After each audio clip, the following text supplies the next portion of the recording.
Yeah.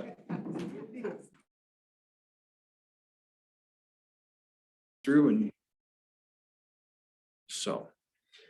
I actually had that on my list of things to bring up today, Don. I want to say congratulations. Appreciate all your hard work getting that to that point.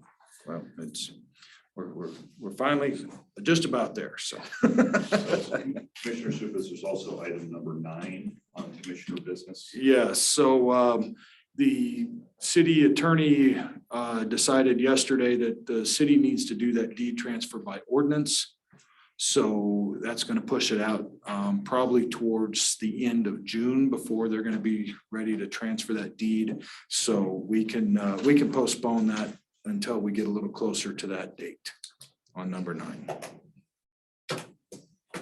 So thank you, Don. One other thing, Chair, under attorney time, item number 3, which is the board's consideration of a airport ground lease, that'll be scratched at this point and rescheduled at a later date. Anything else? Then the agenda will stand as amended. Thank you. Before we start constituent time, I would like to recognize Evan Bolton and welcome him. Evan, would you please stand? Evan is new in our Office of Emergency Management. He'll be working with Chris Stewart. We welcome him on board. Thanks. Thank you. I was going to mention something about initiation by fire hose this year, but with all the water issues, that wouldn't be appropriate. Really So not. We'll open it up for constituent time. If anybody'd like to speak, please come forward. Do we have an echo in here? it's just the speakers are actually working. So The speakers are working. Fine. Good morning, Becky Lightfoot, 19,500 G Road, Star Nelson Airport. My thoughts are all over the place, but I don't want to put this off another 2 weeks because I had an epiphany last week when I turned to Richard and said, I've had an epiphany. You can imagine how he rolls his eyes and goes, oh God. But I really did. Ever since I've been coming to these meetings, I can't sleep because I hear things that are said and I can't comment. I can't jump in. There is no conversation. But it dawned on me watching the planning commissioners do their bylaws finally and learn to understand Robert's rules finally. I go home after these meetings pacing, going, do we live on different planets? I think my decision was that I have come from a different planet because my planet doesn't do planning this way. Revitalization, redevelopment, reorganization on the planet that we moved from is about involving the whole community. It's about picking out an area and saying, what would be good here? You know, what would be good here? A market. This neighborhood needs a market. Let's put markets here. What if a solar farm came along? Where would be a good place to put a solar farm? And if there are places that wouldn't, then let's encourage people to buy under contingency so that maybe their choice of a spot isn't good, but we could say, you know what, we would love to have you here, but maybe we could find a better spot. The group that I support does that. We're constantly trying to think of alternatives and solutions so the citizens don't get hurt, nobody gets hurt. But we come to these meetings, the planning commission and these meetings, you let me talk. They let me talk. The applicants sit and take it. Everybody takes it, but nobody does anything with what all of us are trying to say. And then when we form a group of perhaps 800 people and you don't think it's big enough, let me tell you that group probably doubled last week because of saying we're not doing enough, we're not saying enough, or we don't count. I don't know what the feeling is, but we do not feel like we're represented. The bylaws that have been written for the planning commission definitely state, and as well as the commissioners state, we're not here for the people. We're here for Delta. We're not here for the people. A couple of them at the meeting said, I may be from district whatever, but I don't represent those people. I represent Delta. And I'm thinking, oh God, this is getting worse. We're still not represented individually. I understand the people on the commission as well as you really have your hearts in this and you think you're doing a great job. But as Delta grows, I think you're making it more and more divisive. I think you're driving a wedge in between people by not including us more and believing that we know what we're talking about. We're not trying to drive people out of Delta. We're trying to make Delta a better place to live, a better place to be.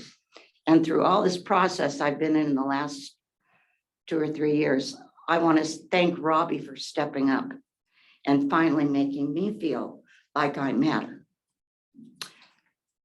Thanks. So I got one question for you. You bet. Well, I got two actually. When you say we, this group, are you referring? I'm talking about the coalition because there's so much going on outside. Okay. Um, The second question would be, then are you advocating for stricter land use codes? I'm advocating for land use codes that support the citizens of Delta before a larger entity comes in that perhaps you're afraid of, and writing in their rules that you can come in. We'd love to have you here. Let's help you figure out where you can fit in, rather than have committees, employees making decisions that the rest of us do not count, move over, new guys coming in.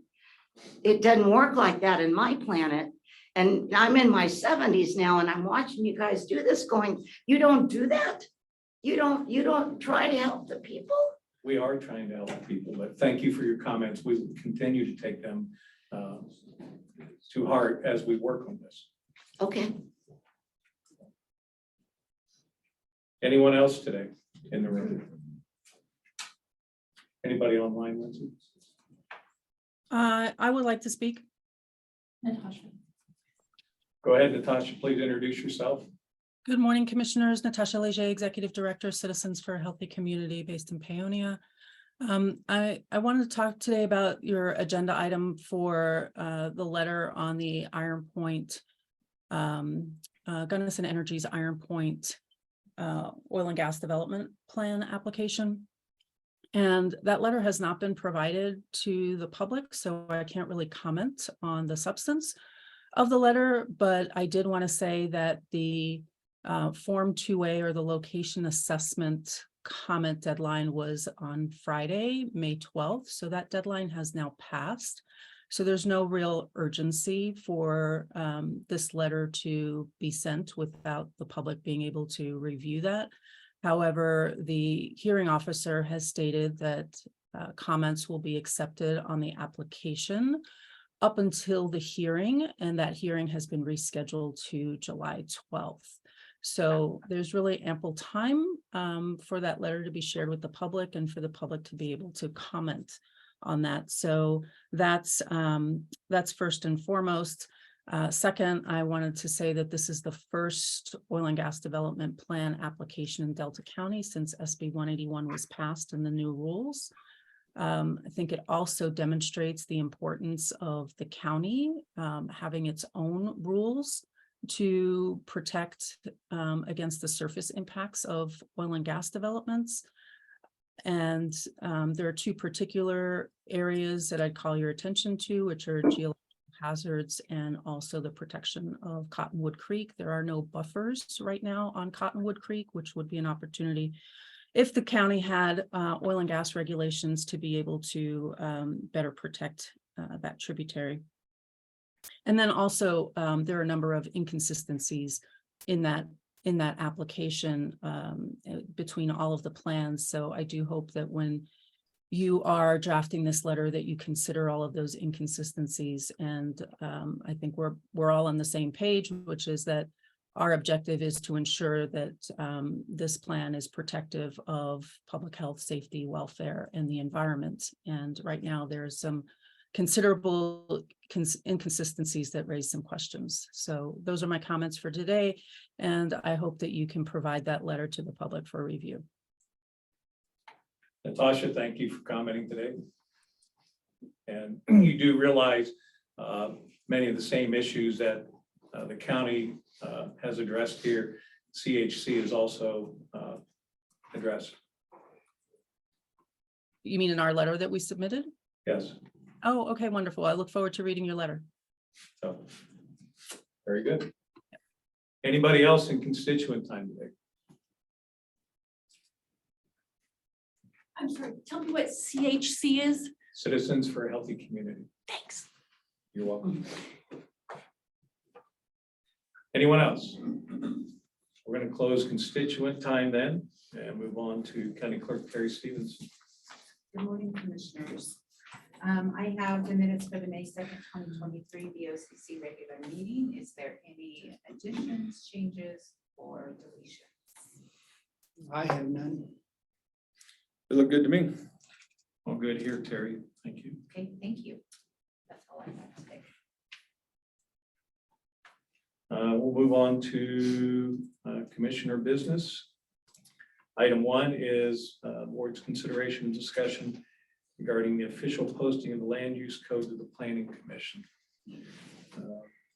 I still think we're a ways off yet.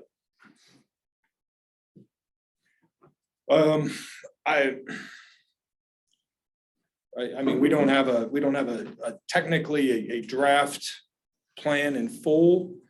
But personally, given the length of the plan and the chapters that we've reviewed already, I think that we probably have a 75% document that we could probably send out, in my opinion, and at least let them start reviewing, because it does take time to go through this properly. So, we're still probably at least 3+ weeks out before we're going to be to a point that we've got a final draft ready for full review. But I personally don't see any problem in, especially the table 2B and some of those, letting everybody get a chance to look at it and see what we're proposing here. So.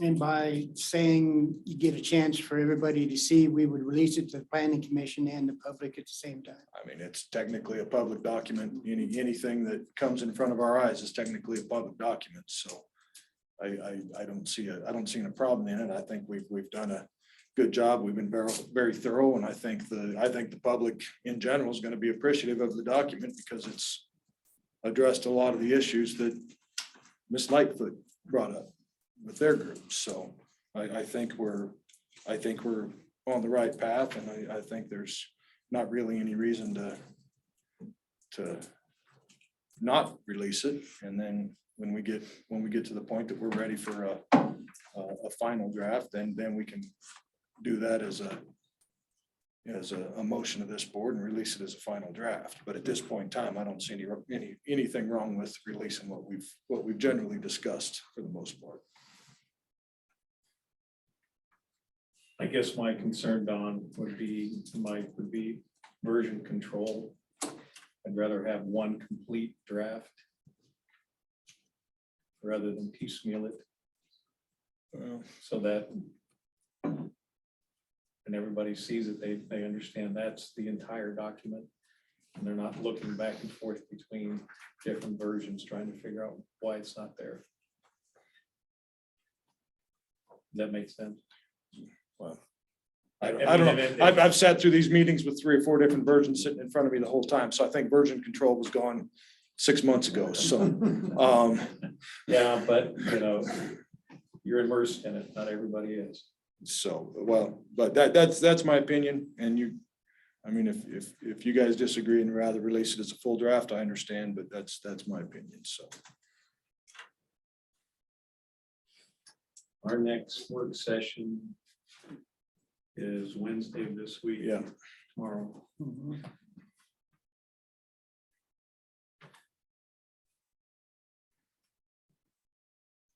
Our next BOCC then would be June 6th.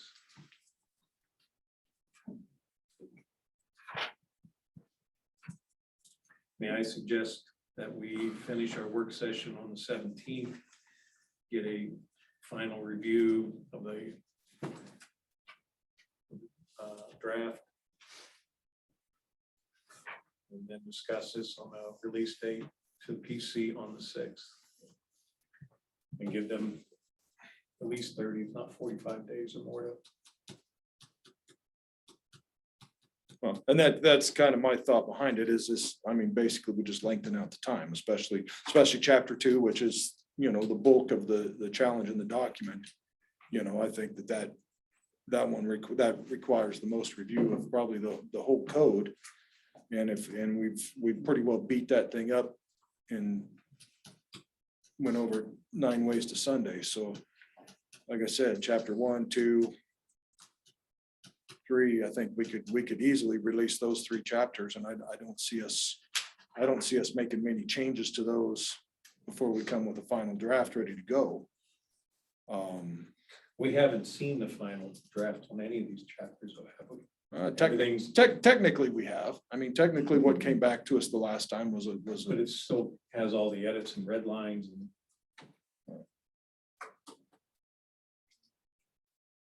Well, I suggest we go through the work session tomorrow, 1:30, and get Carl's input, see how comfortable he is by releasing a few chapters and see if he can get, you know, all the red lines out and the final draft type of deal and release it then. And particularly chapters 1 through 3. Mhm.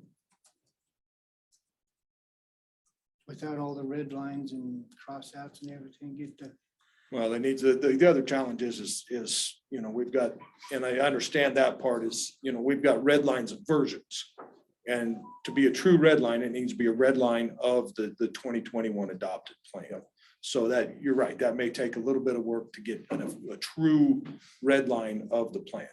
Because red lines of versions are not true red lines. So,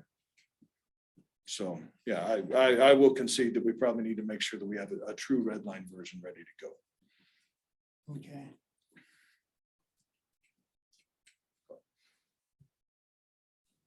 But I'm also in favor of sooner rather than later, giving everybody a chance to start reviewing, give them time to go over. No doubt.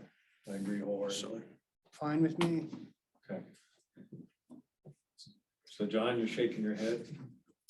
I just want to make it, everyone to be clear that if there are drafts, and I'd like you to use that term, even if they're relatively finalized drafts that are shared, that's really not anticipated, that's not really, that's not really anticipated in the statute. That's fine to do that, but at some point, the board will need to resubmit the final land use code down. We're not talking about that at all right now. We're talking about maybe it'll happen in June or something like that. But any drafts right now, I would say, let's mark them. Right. No, Mark them as drafts, mark them with a draft of the date or something to make it absolutely clear to everyone that these are drafts. So, but you're really not getting into the 3028-112 at this point with this conversation. I just want to be clear that, you know, this isn't. Is that a path forward then? Okay. Yep. Could you, Terry, put this back on the agenda for June 6th?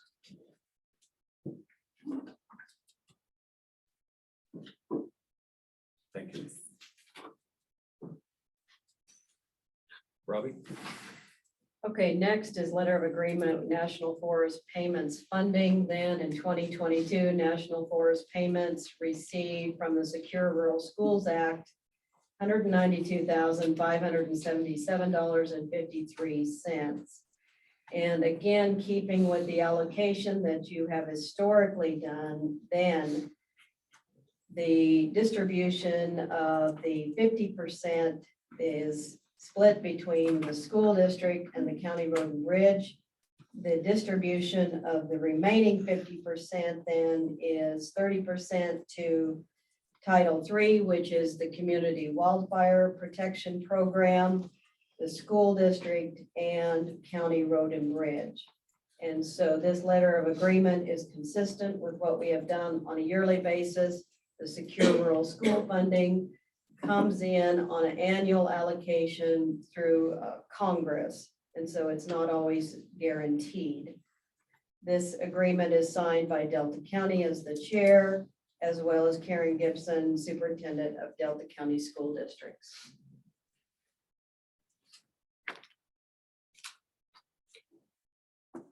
Go ahead. Okay, I'll move that the board approve the letter of agreement and authorize the chairman to sign.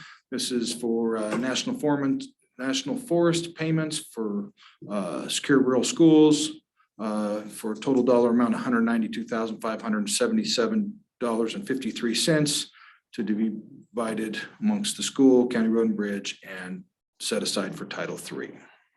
I second that. Any further discussion? All in favor?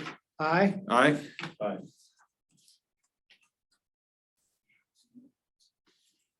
How does this compare to last year? Do we remember? Slightly higher, but still very much in line with what has been done.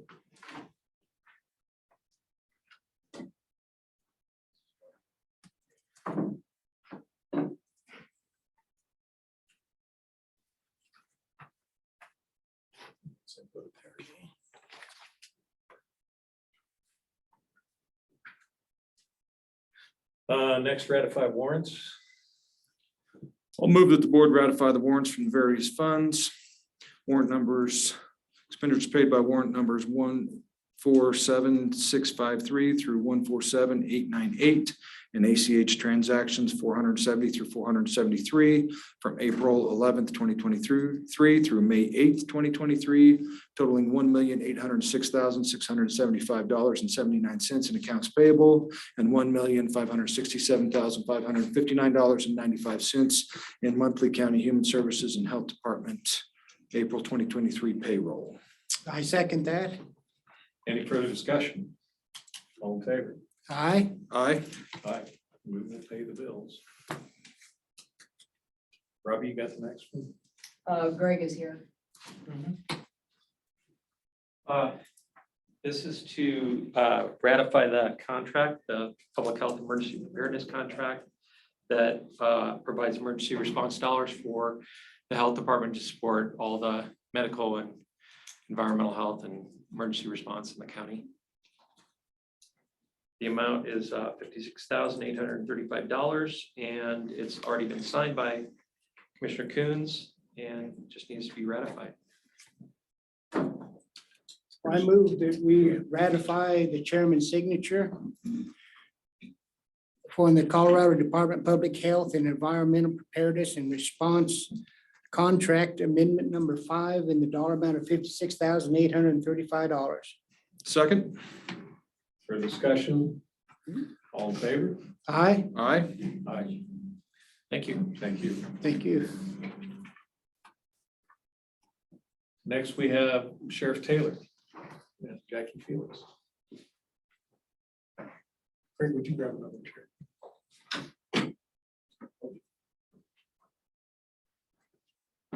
Good morning. Commissioners.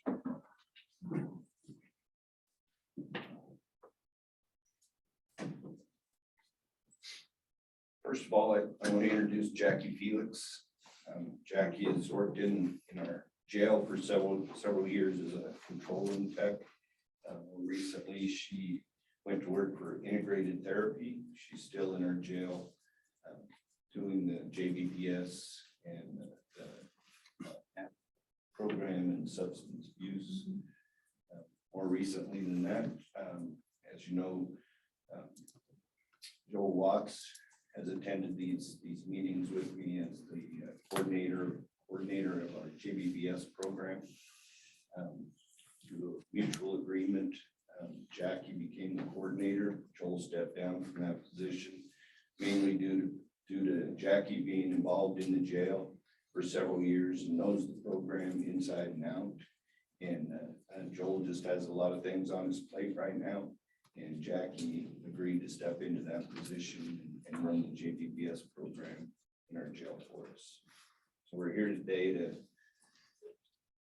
to advise the board and let you know that it's time for the new contract, the 2023-2024 contract, and a few changes that we've made in the contract. In general, it stayed the same, $190,000 for substance use disorder treatment, $190,000 for mental health treatment. And then this year, Jackie was able to secure an $84,000 federal grant for the Matt. Mhm. Matt grant. So So Sheriff, just real quick, we were reminded earlier that, you know, we get used to these acronyms and we know them, but nobody else does. So maybe if you could explain the JBBS and the MAP program and all this, just so everybody knows what those acronyms mean. JBBS is jail-based behavioral services. So we provide mental health support services and substance use disorder services to the inmates while they're incarcerated. And then MAT is medically assisted treatment. It is for opiate users. That is something we've always done on a very small scale in our jail. With new House bill being passed that goes into effect in July, we're required now to provide it to anybody asking or anybody that comes into our jail that's already receiving treatment. So that grant that I secured will go towards medical equipment, medication, transportation of medication, client education, staff education, and then community resources. So when they leave the jail, they go into outpatient treatment as well. So those are those acronyms. I know it gets confusing, but Thank you. you're welcome. So would you like to talk a little bit about the program and any new programs we have going? Yeah, the newest one that we have that is outstanding is we are the first rural jail now in the state of Colorado that has a pre-restoration education program, meaning that when an inmate is found incompetent to proceed through the judicial system, there's a team of us, Bridges Liaison, OBH, which is Office of Behavioral Health, through the state, and then JBBS. And now it used to be that we would keep the inmates incarcerated until we could secure a bed, see the state hospital, where they could go be restored and then come back and proceed through court. Now we're doing that in the jail, so they can receive a new evaluation within 90 days. The ideal goal is that they're restored, they can go through the court system, be sentenced, and then continue whatever treatment they need outside of the facility, rather than taking up bed space in the jail. So that is new. We've also received accolades on the federal level for the work that we're doing in our jail because we're so small. And the captain and the sheriff, the undersheriff have been fantastic about allowing me to bring in my team, my MDT, which is multi-directive or multidisciplinary teams, and work one-on-one with the inmates as needed. We no longer do a blanket treatment, which has kind of been done in the past because we didn't have the staff or the knowledge. Now with education and all the highlights coming from the state on mental health awareness and substance use disorders, we're able to focus a little bit more on a one-on-one basis with each inmate. And it's being noticed, so. Been noticed enough through the state that sometime when was the Attorney General? August 16th, the Attorney General and the Commissioner for BHA are going to be visiting our jail. Very good. She's been doing a fantastic job in a short amount of time that she's been coordinator, and we're thrilled to have her, and she's been good communication with myself and the undersheriff on this program. We feel it's working very well. So the drug treatment program that was passed by the legislature this year that you got the grant for, Correct.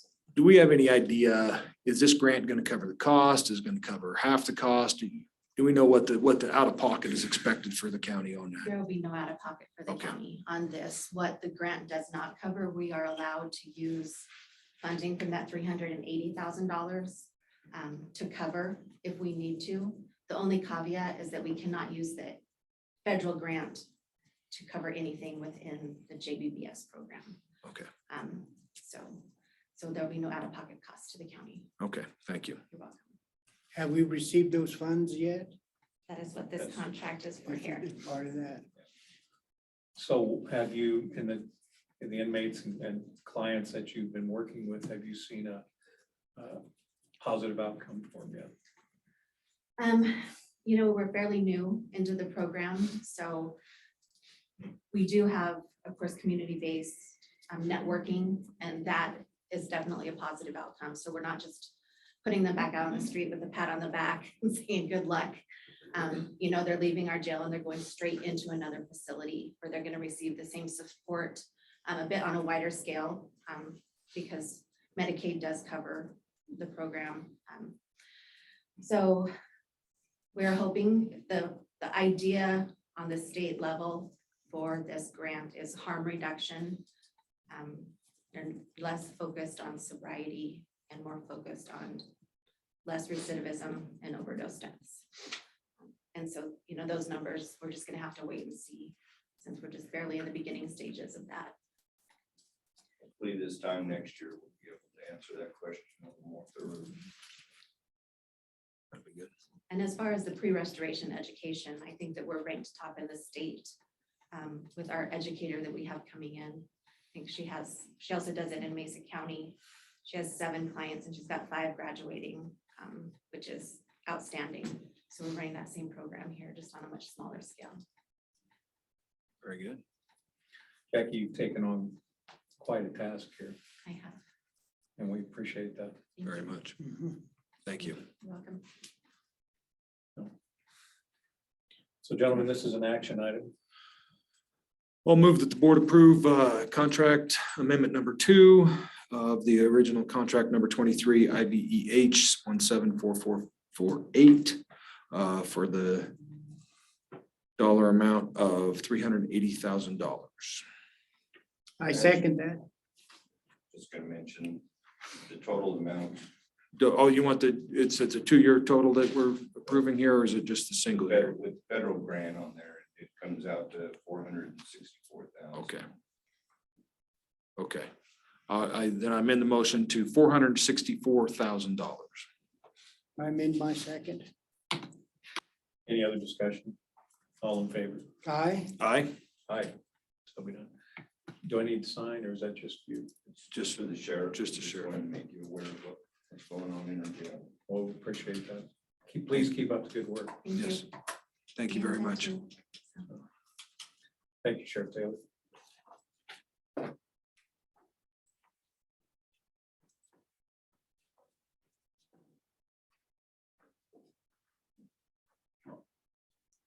Robbie, you want this one? Scott and Paul are here. Please join us.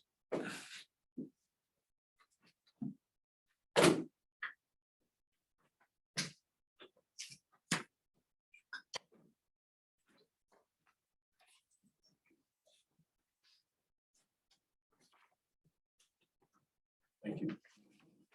Thanks.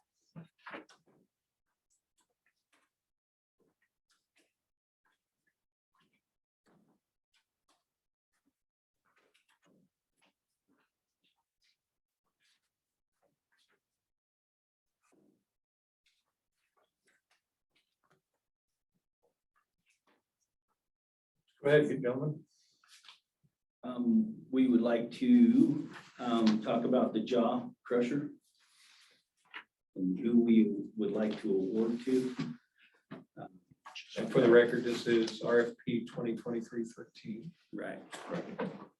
Power Equipment is who we would like to award to. They had a really good trade-in value for our old crusher. And parts and service is readily available out of Grand Junction, easy to get them to come out and do repairs or get parts. So that we would really like to award to Power Equipment. On the front of the bid, delivery date wasn't listed, but on the back page of your the papers I handed you there, I got a letter from them showing that if we order within a certain date, then it will be delivered in December. December this year. Yes, sir.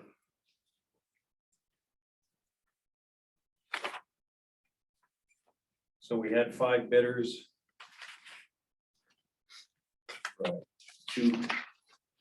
Number two was a low warranty, and they were the highest priced and didn't want to offer us hardly anything in trade value for what we have. And then 3 and 4 They're from the same company on two separate crushers, but they're clear over in Henderson, and they don't have any service departments or anything over here on the western slope for support and that kind of thing. And on their bids, the feeder motor and everything, it's half horsepower, so it's a lot lighter spec than the one that we proposed to go with. And bidder number 5 will give us a trade value. It doesn't come with the electromagnet, and it doesn't have the hydraulic tipping grizzly, which is where we get our riprap for floods and whatever we need riprap for. So that is something we need on the crushing. So the 693,000, that's after trade? Yes, sir. Okay. And How you old- all approved the budget amount of $750,000.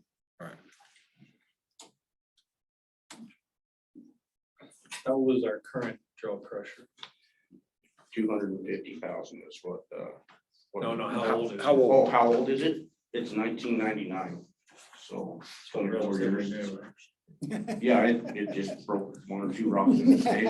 Late model one owner, huh?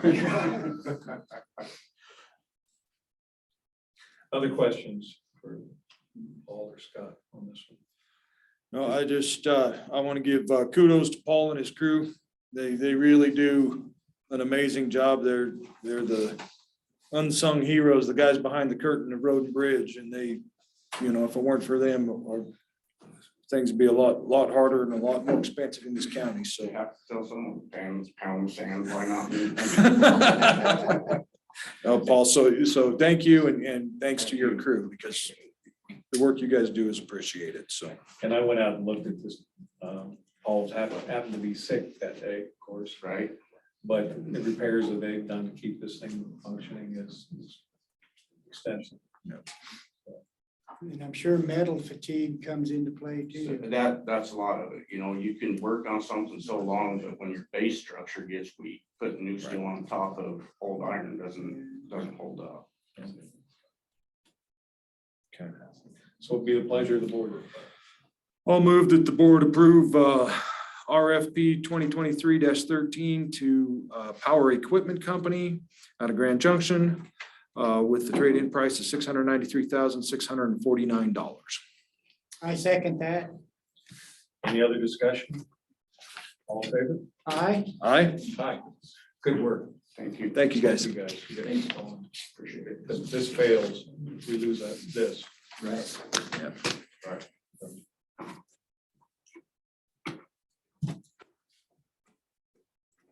Next line item for me is RFP 17. It is on our fuel quotes, fuel bids. So. Just a minute, that's a bit out of order. Let the chairman get here, so. I have to log back in. Yeah.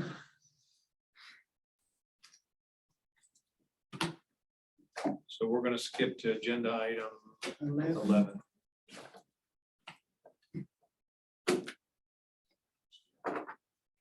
Okay, We had 2 bids, Master Petroleum and Parrish. And Parrish did not bid on gasoline prices at all.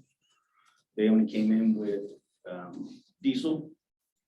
And Master Petroleum, Reinhardt is who we are currently dealing with. They were not very much higher than anybody else. And they meet our needs to fill the crusher on Fridays when it is not operating. So that helps us out not to shut it down.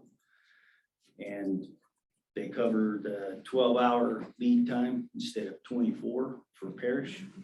So I would like to grant the bid to Master Petroleum. questions for Scott on the bid?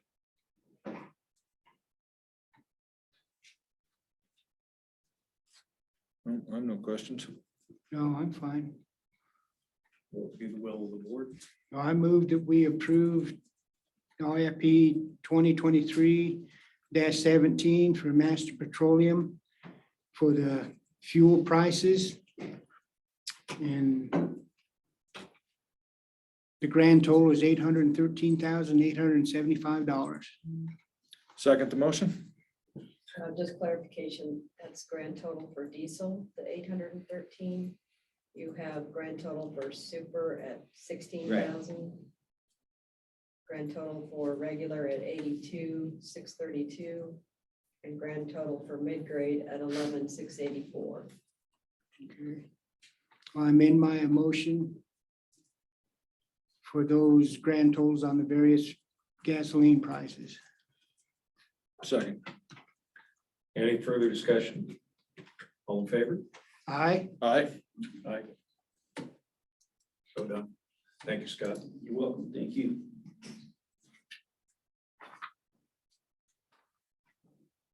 Next is the board's consideration and approval of letter to the COGCC regarding the Gunnison Energy drilling application. I believe everybody has seen that letter. Are there any questions regarding it? This is the letter that Natasha was referring to. Correct. Delta County continues to have concerns for protection of water resources, wildlife, geologic and flooding hazards. So we can continue to ask COGCC to address those in their permitting process. You also included the roads, Correct. your letter. And the offsite impacts.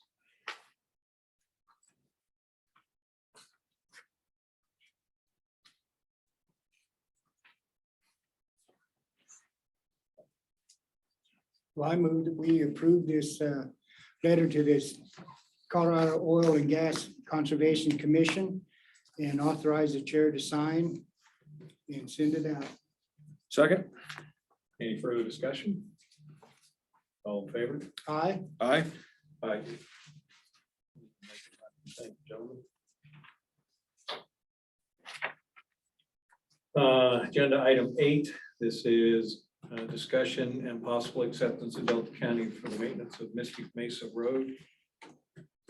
Tim, you want to join us? And Scott's gonna join us too.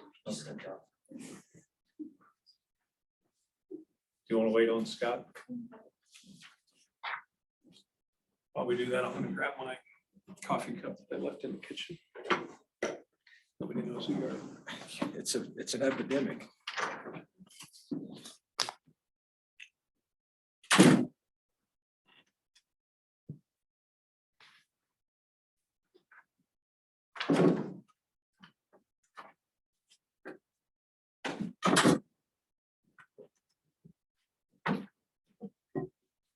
Good morning, Board. Morning. For discussion today is adding Mystic Mesa Road to the road maintenance program under the Delta County Road Maintenance Program. Last fall, approximately October, the residents there at the upper end of Mystic Mesa Road requested that we add maintenance, that road to the maintenance. That portion of the road is 0.34 miles long. I've been out there multiple times to inspect it, and it currently meets standards. Except for early part of this month, Jay Creek flooded and washed out a culvert. So that would, the discussion today would be possible acceptance with the condition that the culvert is replaced. Last Friday, Scott and I and John Allen discussed with the landowners possible route, a way to replace that culvert, so. And then I received an email yesterday, which they have not come to any terms yet. So I proposed that we make sure we have an agreement first before we sign the contract. I'm there. Yeah. Did they give you an expected time when they're going to hear back? No, they kind of had some conditions in there as well, so I mean, I haven't discussed them with them or anything yet. Okay. Yeah, And go Go ahead. we really don't want to move forward with the resolution until we have an agreement in hand, something everybody agrees to, so I concur with Scott, so. I would like to read this letter that we received from the homeowners and bring you guys up to speed. When the Jay Creek flooded and that culvert washed out, road and bridge went up there. There was an alternate path through private property to access the homes up above the creek. Road and bridge went in there and did a rough blade on it, put some gravel on it to make it accessible for both homeowners and first responders. And in doing so, this is dated May 5, 2023. Wendell Kuntz and John Allen. Dear Wendell and John, we wanted both of you know how much we appreciated your quick action in providing us a workable access to our properties and houses when the Jay Creek flood destroyed the culvert under Mystic Mesa Road. You don't realize how important this type of infrastructure is until it falls. John and his crew did a great job in the short amount of time to build the emergency access road, which has allowed us and others to use that road to have as close to normal daily use as could be expected. Thank you, residents and users of Mystic Mesa Road, signed by 1, 2, 3, 4, at least 5, 6 different people here. So, Good job. Good job. Yes. Very good, thank you. So we'll table this item. correct. Till we get We'll that- continue to work with residents. Very good, thank you, guys. Thank you. Gary, we also put this on the, Scott, do you want to let me know when they come to terms? So I Yes. Get it in the. Yes, I definitely will. window?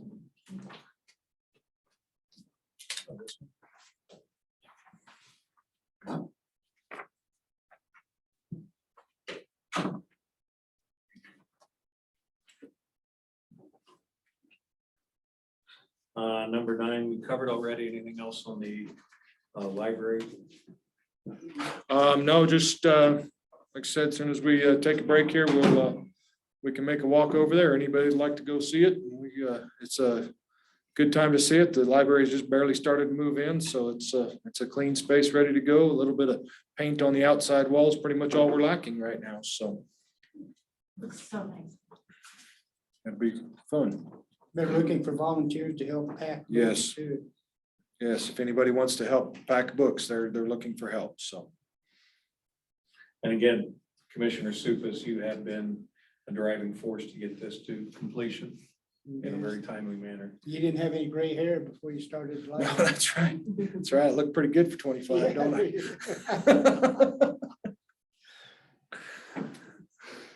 So thank you on behalf of Thank you, Delta guys. County and myself.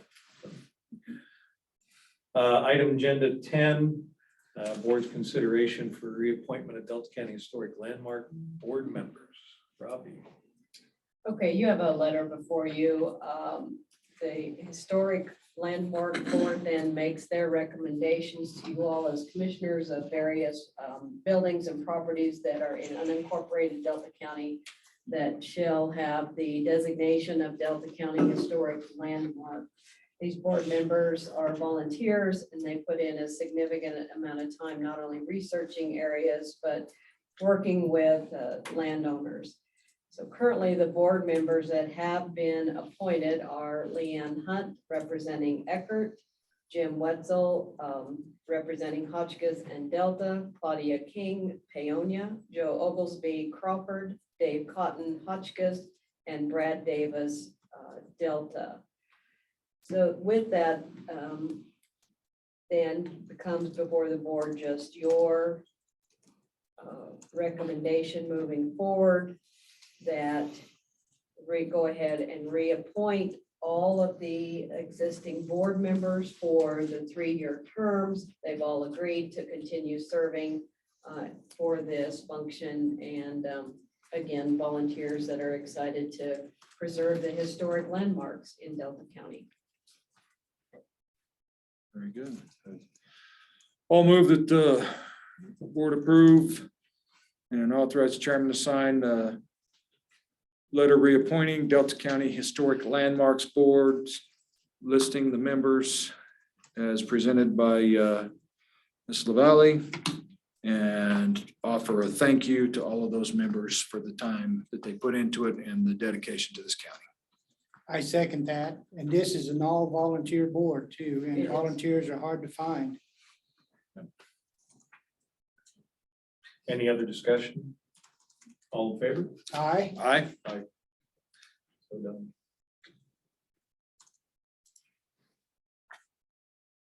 That brings us to Lindsay Mitchell.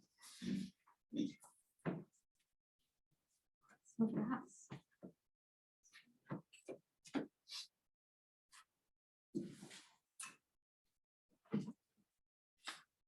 What's our schedule look like for the next couple of weeks, Lindsay? Alright. So,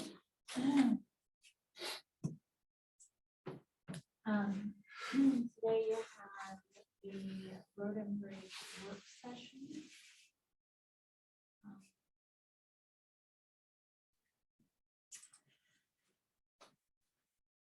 And then a Board of Health meeting. May 18th, coffee with Dawn Supis at 7:30 AM. At the Coffee Barn in Cedar Ridge. And tomorrow we have the 1:30 work session with the Oh, excuse me. land use. That is.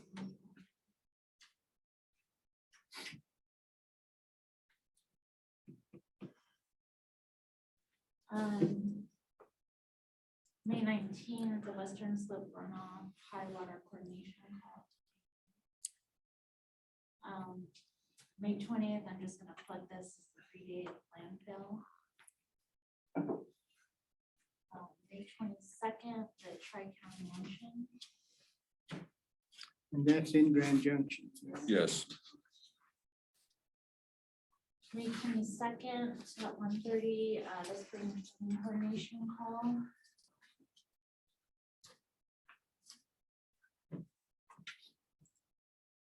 May 23rd, you have a work session with Marlene Nurnberger, response to CHC's work session.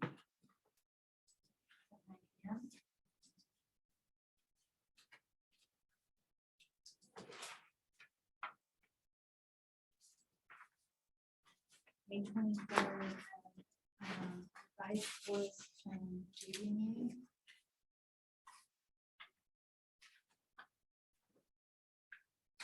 May 30th, CCI summer meeting, and the 31st. And then May 30th, another spring coordination.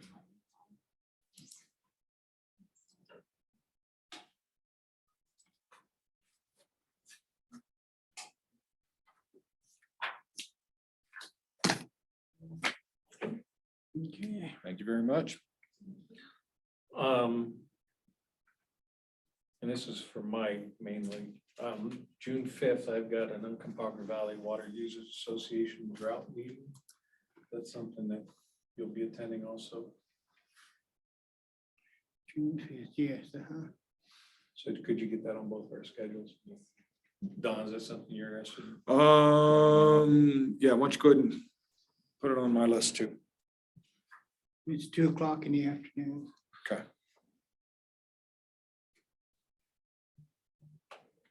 And the next regularly scheduled meeting is June 6th. Mhm.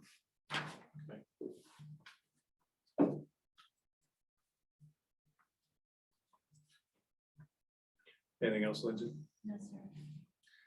I'm going to read the jail reports real quick here. Delta County Detention Facility Population Count Report for May 8th. Male inmates, County Jail 33, female inmates, County Jail 8, male inmates, Department of Corrections 3, and female DOC 0 for a total of 44. Average inmate population for the week of May 1st through May 8th was 52.69. Delta County Detention Facility Population Count Report for Monday, May 15th.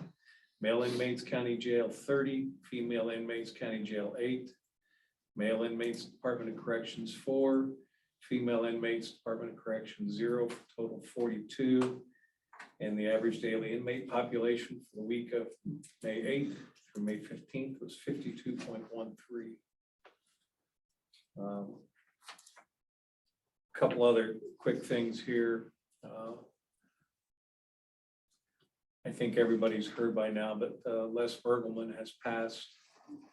Les was quite a force in Delta County, doing a lot of good. Very sad day for us and his family. Services are next Monday, so. And I think I passed this around. Anybody wants to see it?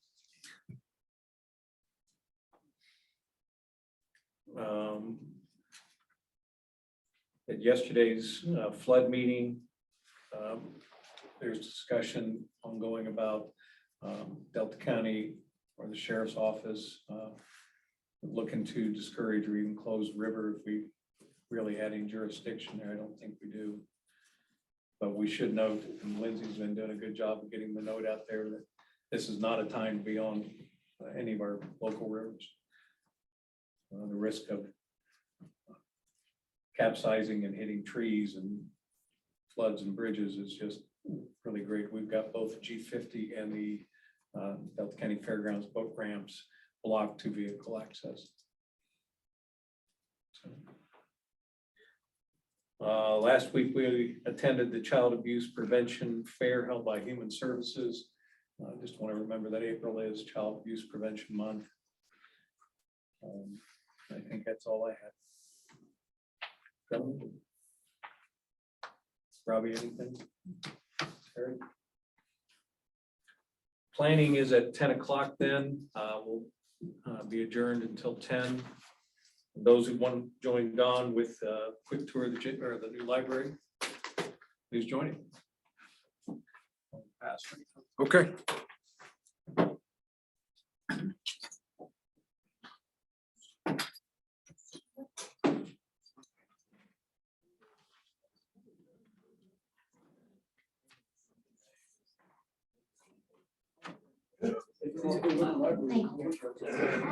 So tired of feeling like I can stand it. No, it's not accepted. Thank you. Thank you. Hey, how are you? Sorry that I got here late. Oh. I don't have a good excuse. I'm just not a morning person and I'm trying to get everything together. How was your trip? It was really fun. A line. It's okay. Yeah. They're not as refreshed as I need to be. Almost think I need to take 2 weeks and they're not. You haven't resulted Vacation. Yes, sir.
We're coming back on record. It is 10:02, time for planning. Mr. Holm. Thank you, Mr. Chair, members of the board. I'm before you today is PLN 22-162 Rice. It's a 2-lot minor plat subdivision. I went to the Board of Adjustments and received a variance for a lot size for lot 2. Planning has completed the review and approved the minor plat with conditions. Conditions have been cleared. So we're at the kind of the final plat stage. However, there's dedication included with the plat, and that requires your board action. based on the classification of roads, the county engineer had recommended, and what is shown on the plat is dedication of 30 feet along the south side of Brimstone Road and about 60 feet on the west side of Warren Creek Road. That totals about 2.632 acres of dedication. Mr. Rice is here today. He has some questions about if the amount of dedication was negotiable. As I said, the plat is currently reflecting what the county engineer had identified based on the classification of road. So with that, depending on the board's direction, then we can finalize the plat if that's the desire of the board. That concludes my presentation. Thank you. Any questions for Carl before we go to the applicant? No, Yeah, let's let Mr. Rice speak and then we can address it from there. So. Mr. Rice, welcome. Thank you. Glad to be here. Yeah, Molly, when we got into the process of the survey and Chris with the company there said the right of way would require a deed to the county. I understood that to kind of be set in stone. It was going to happen, but having some recent chats here, maybe not. So I'm here to ask if that's an item can be waived or negotiated, or if it is just the way it is. Would prefer to keep that extra 2 acres on the deed, if possible. I don't know who determines those right of ways, if it's state or county,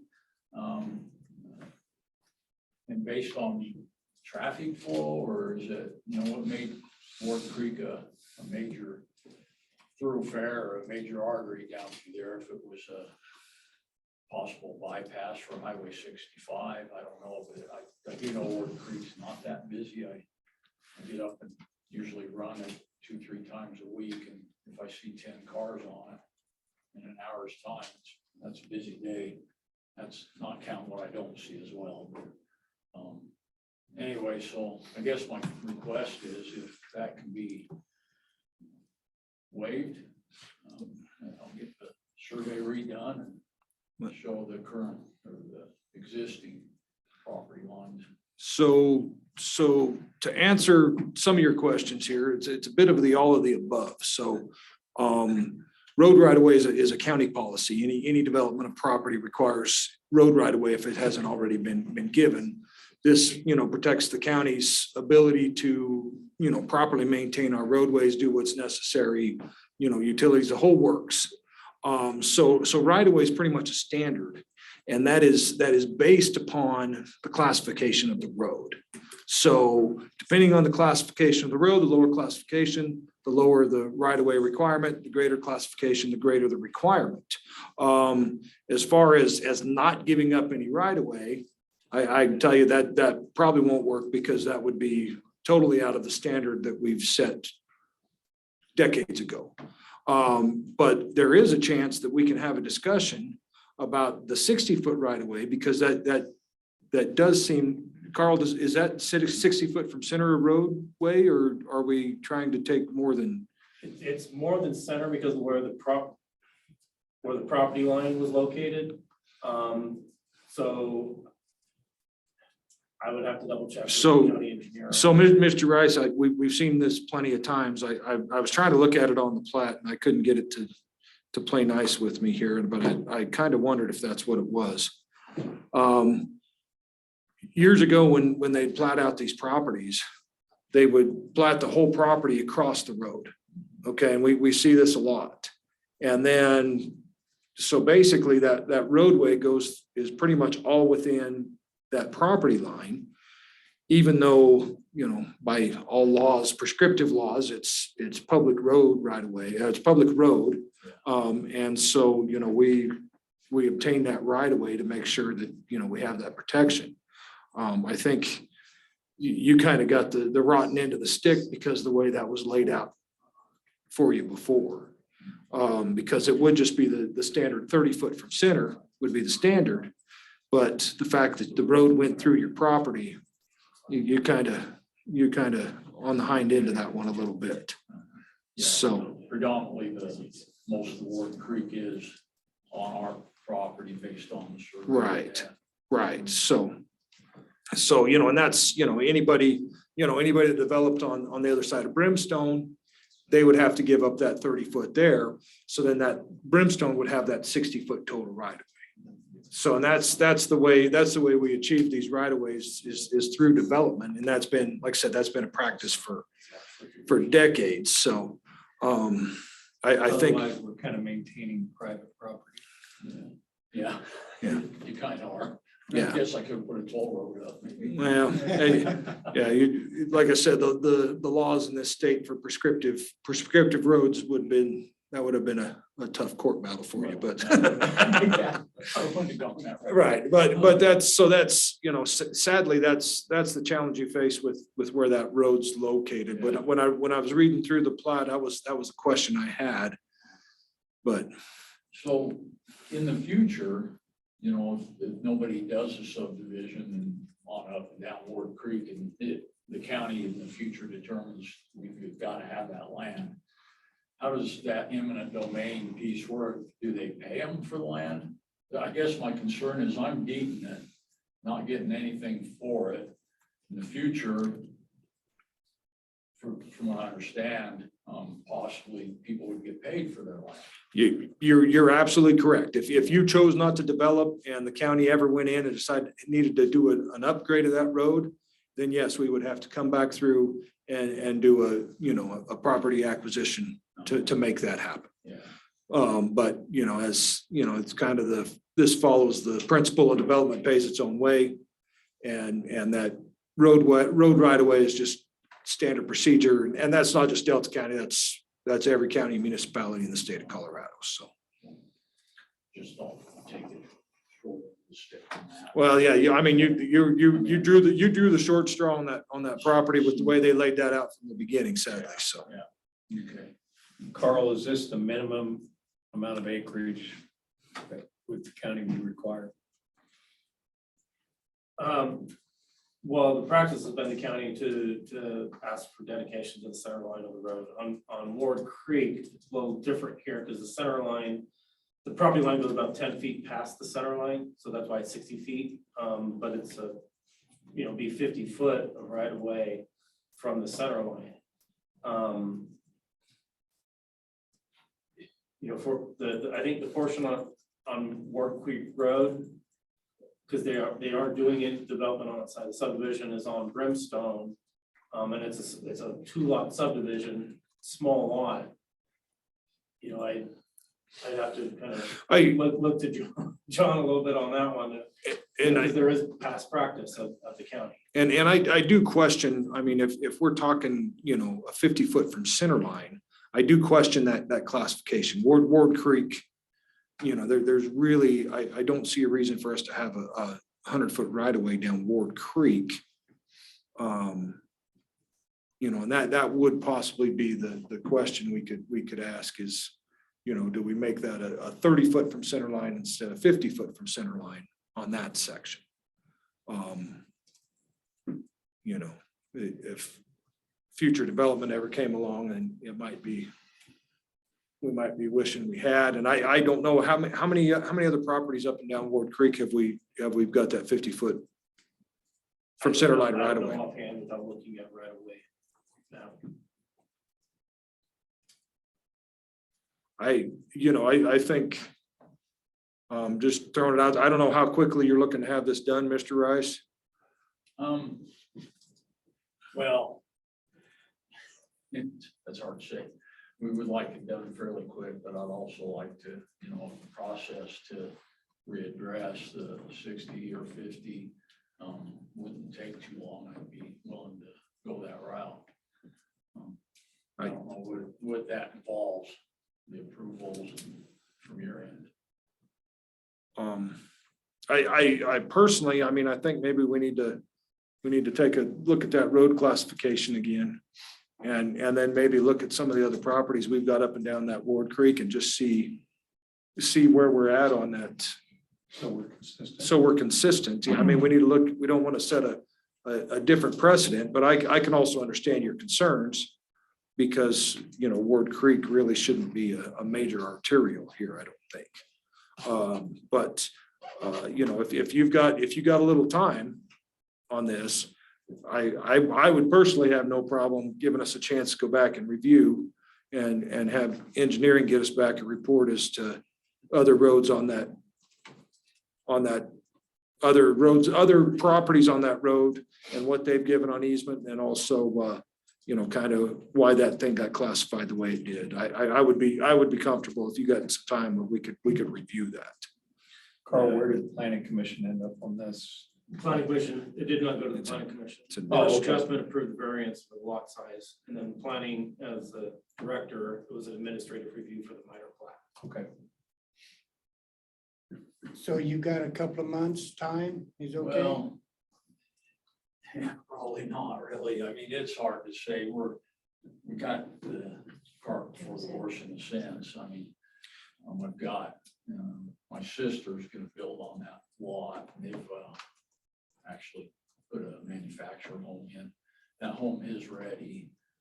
But I'm still working through the mortgage process and getting that approval as well.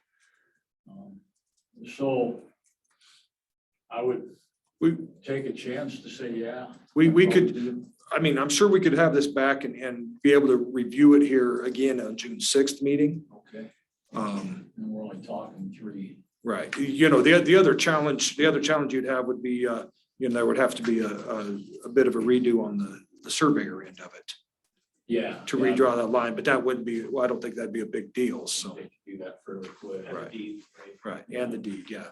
Yeah. Yeah. Who's doing your survey? I think so. Okay. Yeah. That'd be willing. So currently it's 30 feet.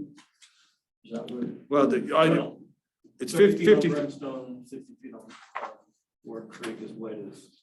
Yeah, and prior to that, it was, well, okay, and we're looking to go to 30 feet on. well, it would be, so basically what we'd be looking at is we'd be looking at a 60-foot total, so it'd be 30 foot from center line on each road, no matter what. That would be the bare minimum. Okay.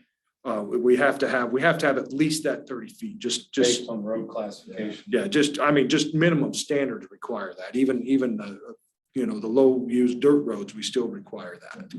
So being right of center where it's at currently, where property line is, and we shift that to center, and then we take another 30, am I gonna really gain that much?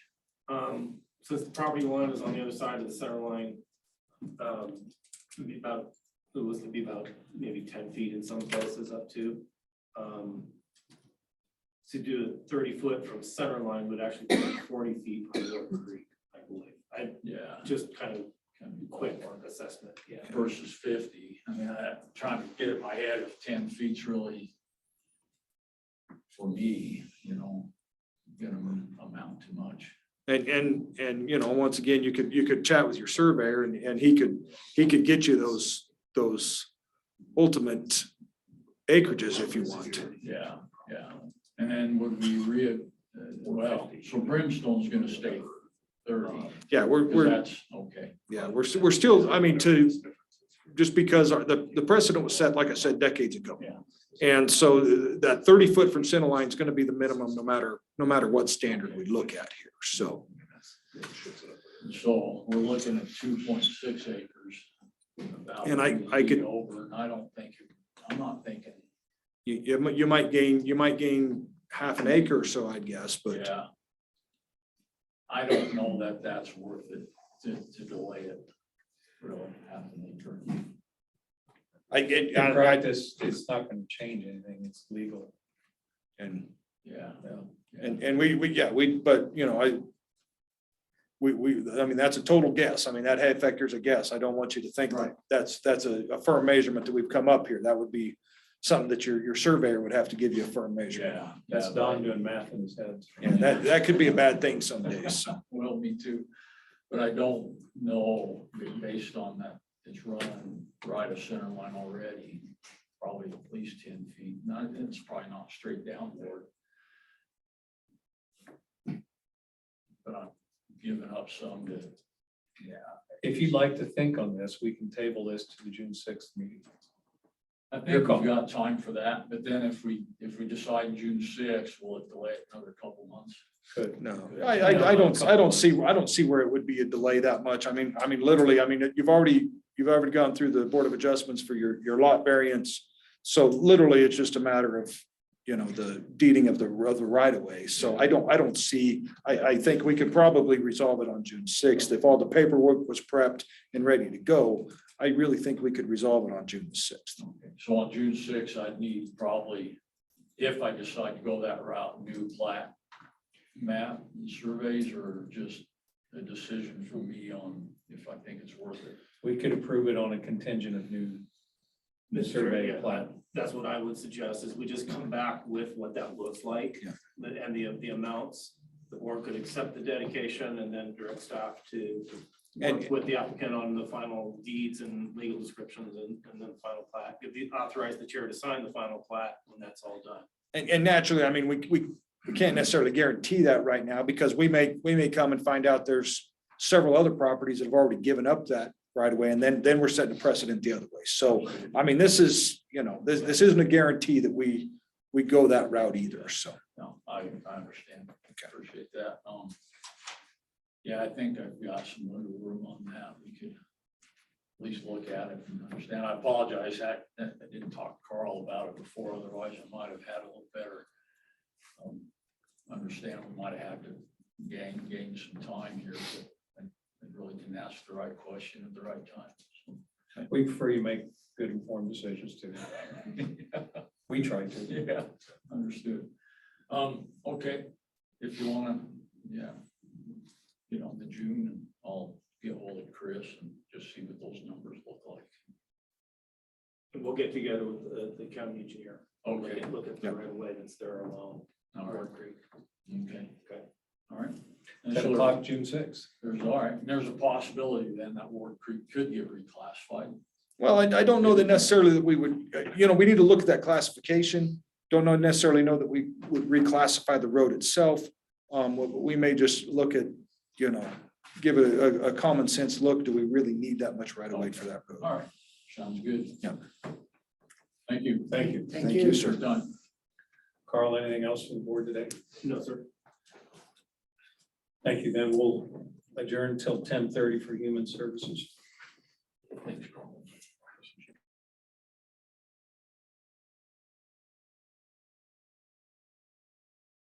We're coming. It is 10:30. We're ready for human services. Annie, are you gonna chat up Haley and Edward? We sure are. I'd like to get it on the record.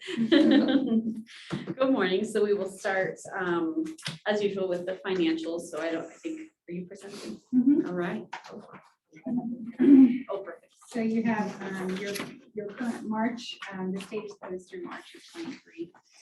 Human services are always behind the state. And the only thing I'd like to point out on the fund summary for the financials is that LEAP shows at 94%. But LEAP is a program that runs from November through May 1st. And so it's a shorter, it's like a 6-month period, and it's already ended for this year. And so their percentages are always a little different. The majority of the programs, because they don't fall under the state allocation timeframe or the state timeframe. So any other questions on the fund summary? Okay, so then I'm going to take you guys to the long sheets here. And the only, we all know that the feds cut eligibility or the amount they were paying on food stamps. And if you look on the blue highlighted sheet at the very top in March, where it says SNAP food stamps, in February paid out 1,178,142. It dropped to 689,093 in March, which is a decrease of 71%. How much? 71%. 71% decrease. Decrease. And that's with the max allotment ending. So we're technically a month and a half post Have we seen that affect our other programs as far as people making requests, or are we? Well, internally, we've seen some calls come in of just questions, concerns, what's happening, and so we've sat down with them either on phone or in person to go through what that looks like and why that change happened and what they're eligible for. It's mixed reviews. I think some people understand, some people are frustrated. And so we've kind of gone back and forth, but we haven't had any clients that were aggressive in nature other than just being disgruntled a little bit about the change. We have referred them to all of our resources that we know for food assistance at this time. And then also the food banks, they did open up some grant funding for food banks to increase their supply. And so we sent those out to all of the local food banks as well. The county can't apply for those, but the food banks can directly. So we've sent out all that information as well. And we've actually updated that food assistance list for different communities or areas within the community for people to go and get some help. So we'll be sending that out to, I'll give Lindsay a copy of that so she can update it on the Very good. website. And then also this summer, the state is still planning on issuing the PEBT benefits to children that were in school. Oh, okay. So that'll be another chunk coming in later this summer. And if you look at Lori's report on page 2, the caseload really hasn't changed that much. It's just the dollar amount we're paying out. And the inflation doesn't help. Unless you have any other questions. Are you on anything else you want to point out to us in your reports here that? Nope. You'll see that child welfare dropped for March. However, it's always in arrears, so you've got a month of February that's in days. For March, 31 days. Other than that, I think everything looks good for them. Calendar year wise. We'll see what the state does at the end of June. Yes. So speaking of the legislative session is finally complete, thank the dear Lord. I know Human Services, you and I discussed several bills. Did the legislature get anywhere with any of the child welfare allocation funding?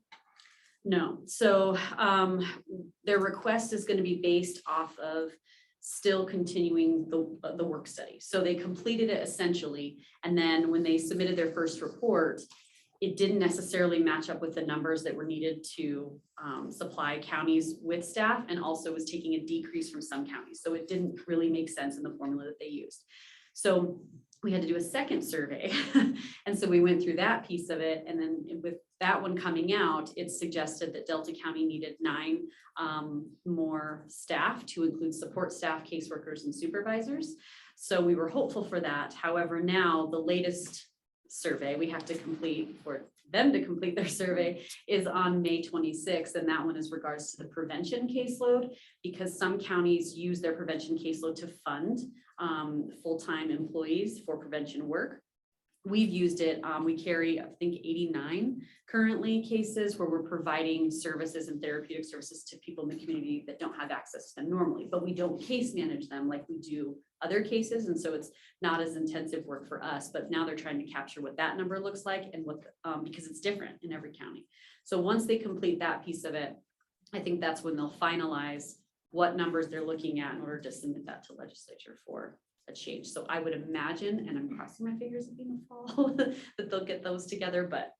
We'll see. So, I mean, nine additional staff is what they were saying, but yet they only fund 80% of that, correct? So yes and no.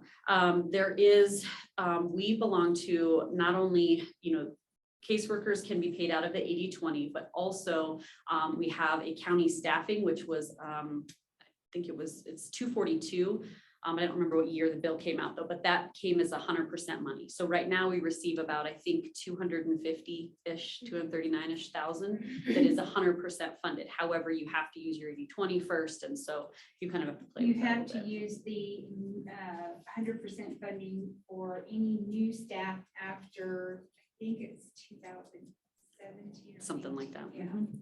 So they have to be in addition to your existing staff.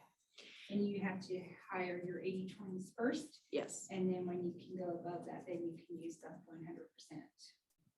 And that came out of a work study in 2014 in the front range when 9 News did the Field to Death series. And so then that's where it came. And then 2015, I think, is when it came out.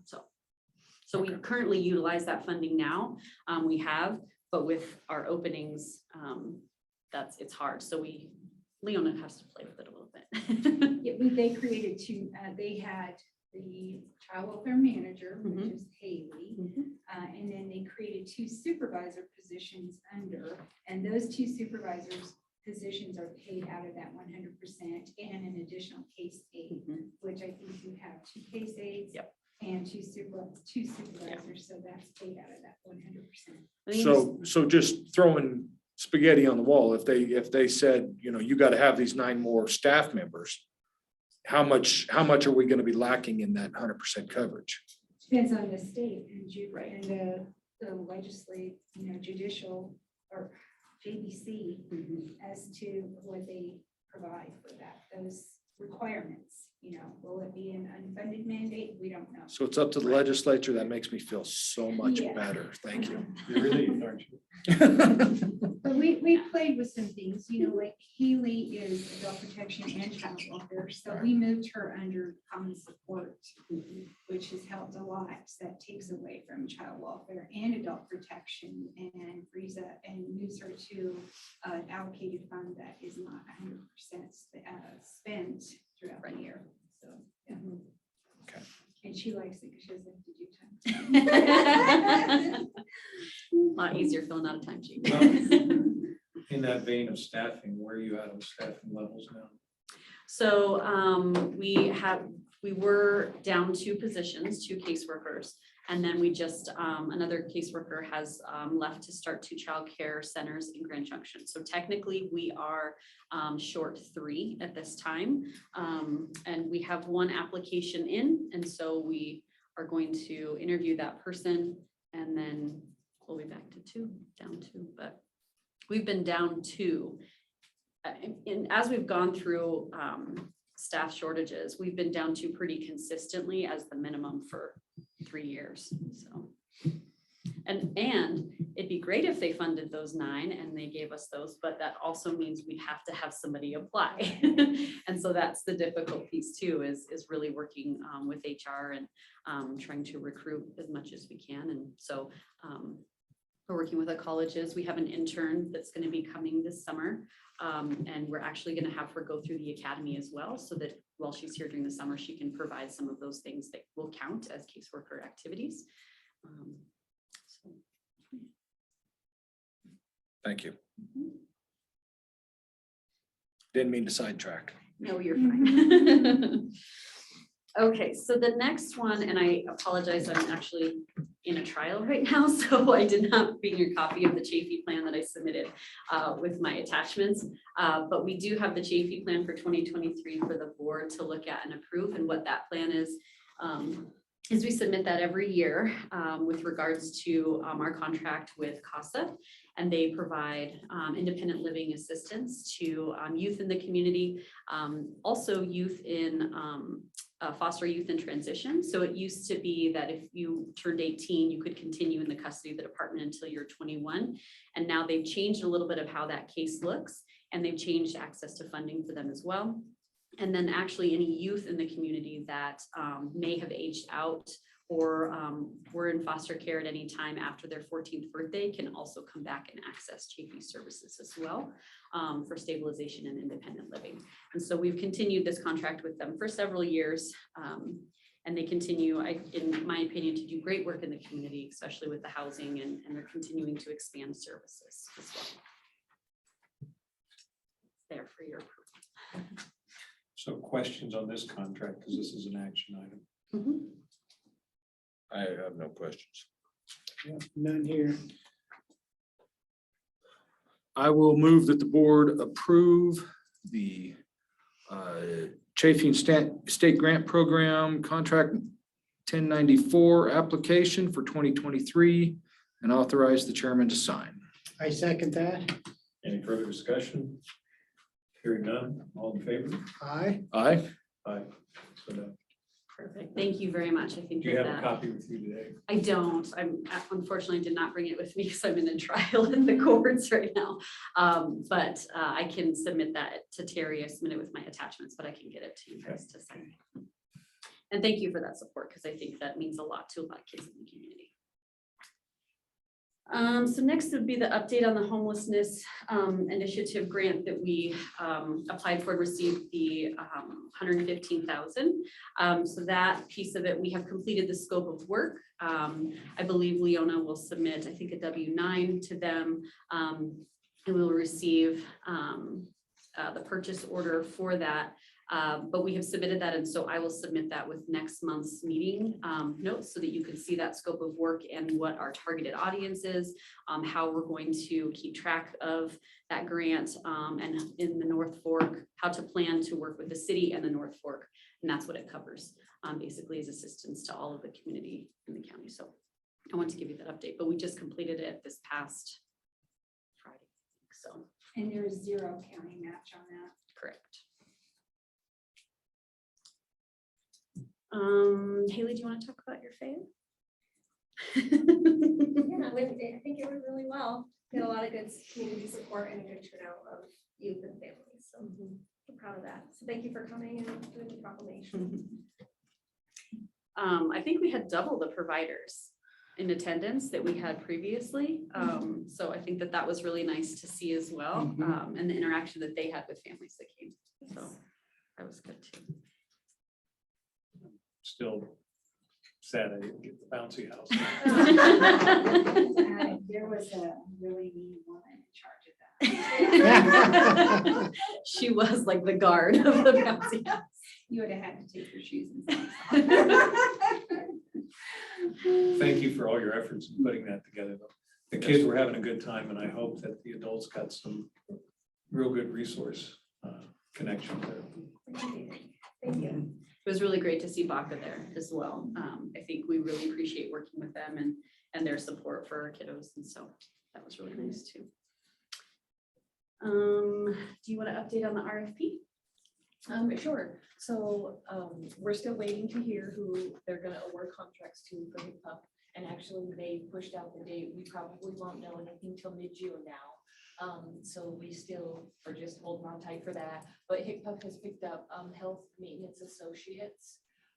They've contracted with them to provide coaching for all the agencies. So regardless of whether a contract is awarded or not, we will have some coaching assistance, which is greatly appreciated. So I look forward to working with their coaches and moving forward whatever happens with us. So but that's the biggest update. We'll just wait till the mid-June, and then I will have a transition plan regardless of whether we get the contract or not. That'll be due July 15th for our change management transition plan to HICPUP. So look forward to doing it. But do you? Okay, so I be remiss. I've been trying to get everybody today to explain acronyms. So, and I should have, I mean, Human Services got more acronyms than any other county organization combined probably. So HICPUF. Healthcare policy and financing. Healthcare policy and financing. And BACA. Bikers Against Child Abuse. Thank you. Mike, you got one? BOCC, Board of County Commissioners. Appreciate you. Couldn't make it without you, Mike. Yeah, there you go. Michelle, are you up full staffed at the North Fork? Yes, yep. Going strong there, it's going well. Case managers are all fully trained, have full caseloads, so it's going well. Good. She's been able to breathe. Yes, yes, this year, calendar year has been good, yeah. Good. I think that's that's all we have on our agenda today. If you have any questions, but other than that, it would be just thank you for your support and coming to the event. I think that that was really important to the team and to Human Services as well. And they love being able to see you guys when you come visit. So. Thank you guys very much. Appreciate it. Send kudos to all your staff too. It was a great event. Thank you. And then Terry, I'll get that over to you. Next on our agenda would be 11 o'clock with County Attorney John Bear. We will recess for about 13 minutes.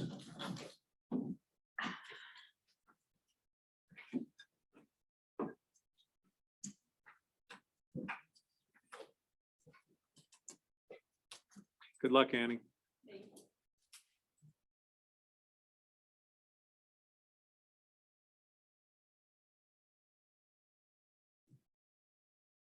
It is 11 o'clock. We're going to come back on record. It is time for County Attorney John Bear. Good morning. Good morning, Chair. Good morning, Commissioners. I have a number of items on for the board's consideration this morning. The first being a resolution appointing directors to the Delta County Fire Protection District number 2. The board may have some familiarity with this. I've been working a little bit with Mr. Skarka, who is the attorney representing Fire District number 2. Essentially, they don't have a board right now. And so this is a process through Colorado Revised Statute 32-1905, sub 2.5, where the Board of County Commissioners is authorized to appoint directors to the Board of Directors for a special district, which is what we're talking about. When the special district has no duly elected directors, and the failure to appoint a new board will result in interruption of services that are being provided by the special district.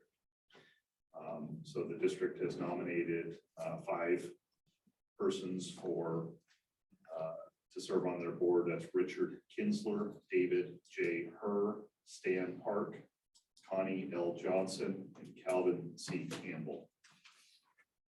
If you have any questions, I'm happy to answer those. And this will be resolution 10. Any questions for I Mr. have Bear? none. I'll move that the board adopt resolution number 2023-R-10, a resolution appointing directors to the Delta County Fire Protection District number 2. Those directors, Richard Kinzer, David J. Herr, Stan Park, Connie L. Johnson, and Calvin C. Campbell. I second that. Any further discussion? All in favor, aye? Aye. Aye. Aye. So done.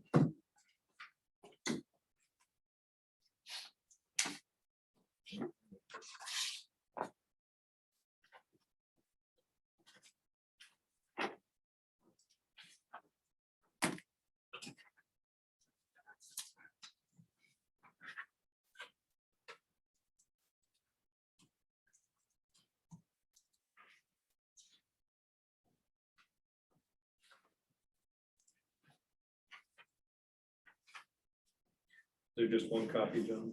There's just one copy. Okay. Second page. All right, thank you. Second item I have for the board's consideration this morning is a resolution to authorize right-of-way acquisition for River Ridge Road. This is a relatively small portion of right-of-way that the county is acquiring kind of at the south terminus of River Ridge Road. Is that right, Commissioner? Correct. I think so. And so this has been negotiated with Stephen West and Jennifer Lou West, who are the property owners at that area. This is for a right-of-way easement of 2,804 square feet.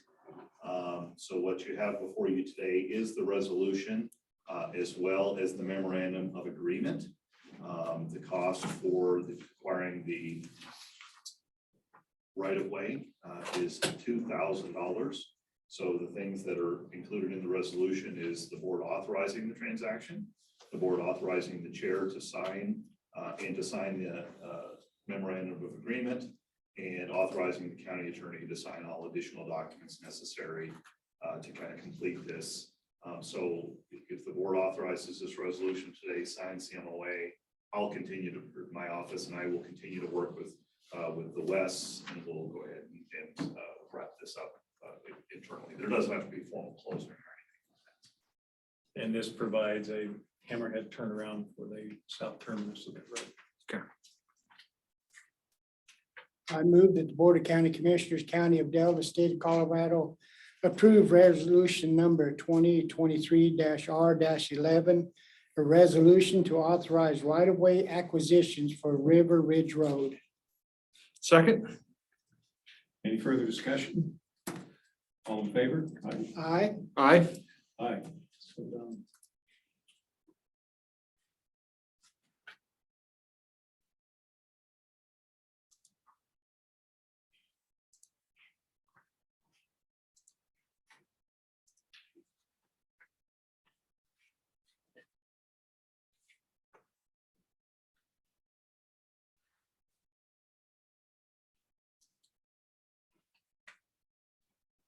Do we need another motion for the memorandum of agreement?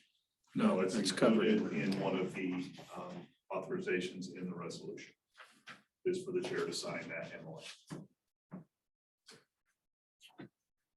So that's how I didn't point that out. You couldn't see, but if you saw the MOA, it's just a couple of pages. So John, on this resolution, I can just do the resolution. I don't have to do the self-nominations to record. Because it's PII on there. That's probably fine. I think either way, but if there's PI in there. Oh, let me get Terry has to attest. And that one, Terry, I don't need the original background. If you can just email it to me, I'll email it to David Skarka. But of course, we just spoke about that.